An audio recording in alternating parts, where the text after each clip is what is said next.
Hello, MCS Jets and anyone else listening. Today is Thursday, May 30th. I am on a website that I've talked about before where you can get free books. It's called Gutenberg.org. I'm zooming in so you can see how it's spelled. And all you really need to do is when you're putting it into Google or even the address bar, just put Gutenberg.org. Make sure you spell it properly. So GUTENBERG.org. Hit enter and it should take you right to it. And then you can search for different books. Now, I do want to say that a lot of the books on Gutenberg.org, they are free. But one of the reasons they're free is because they are so old that the copyrights have expired on them. And so they are actually owned by no one, and it's open to everyone that wants to be able to read to it. And the thing with this is that you don't need to even download anything. You can start reading from the very beginning just on the website. You don't have to download an app or anything like that. It is just simple as going to the website.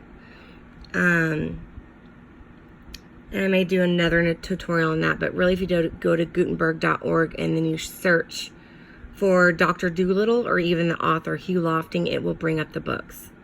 Now, The Voyages of Dr. Doolittle is the second book in the series. I just finished the first book in the series, which was The Adventures of Dr. Doolittle, where he finally figured out that he liked animals better than humans and that he talked to animals easier than humans.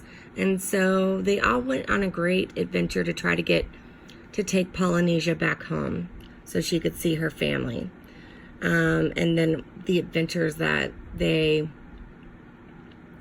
got caught up in during the way. This is the second book, and one of the reasons I'm showing this cover to you is I really love the art. It's very bright. It shows many different images. This is the original cover of the book. Now if you scroll down a little bit, it's even more colorful.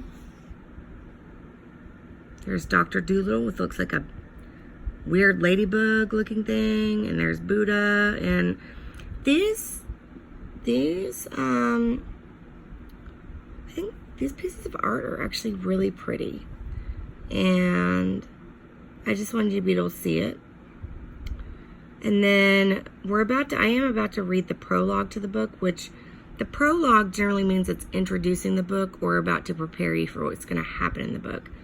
But if you can see, so I'm scrolling down just like I would to keep looking at the lower part of the website. This is where we start getting into, that was probably on one of the first pages, this picture. It looks like it would be on the title page. This book was originally published in 1922 and then was published numerous times after that. Generally, for a book to be free, the author has had to be dead for at least over 50 years. And so that's why we read a lot of the older stories. I had other things in mind, but I thought I'd at least try to give The Voyages of Dr. Doolittle a try, because when I was in elementary school, these were some of my favorite books. I want to go ahead and jump to the prologue. Here, though, before we hit the prologue, oops, it fell down. We have part 1, part 2, part 4.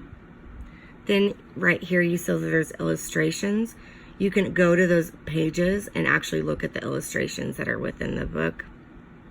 And then right here is where we jump in. It's as simple as that. It's all going to be on this main screen. All you really need to do is learn how to scroll up and down. So the prologue is, all that I have written so far about Dr. Doolittle, I heard long after it happened from those who had known him. Indeed, a great deal of it took place before I was born. But I now come to set down that part of the great man's life, which I myself took part in. Many years ago, the doctor gave me permission to do this. Well, we were both of us so busy then voyaging around the world, having adventures and filling notebooks full of natural history, that I never seemed to get time to sit down and write of our doings. Now, of course, when I am quite an old man, my memory isn't so good anymore. But whenever I am in doubt and have to hesitate and think, I always ask Polynesia the parrot. The wonderful bird, she is now nearly 250 years old, sits on the top of my desk, usually humming sailor songs to herself while I write this book. And as everyone who had ever met her knows, Polynesia's memory is the most marvelous memory in the world. If there is any happening I am not quite sure of, she is always able to put me right, to tell me exactly how it took place, who was there, and everything about it. In fact, sometimes I almost think I ought to say that the book was written by Polynesia instead of me. Very well then, I will begin. And first of all, I must tell you something about myself and how I came to meet the doctor. Okay, guys, that was a prologue, which pretty much sets up the story and gives you a little bit of background. I will be back soon with part 1.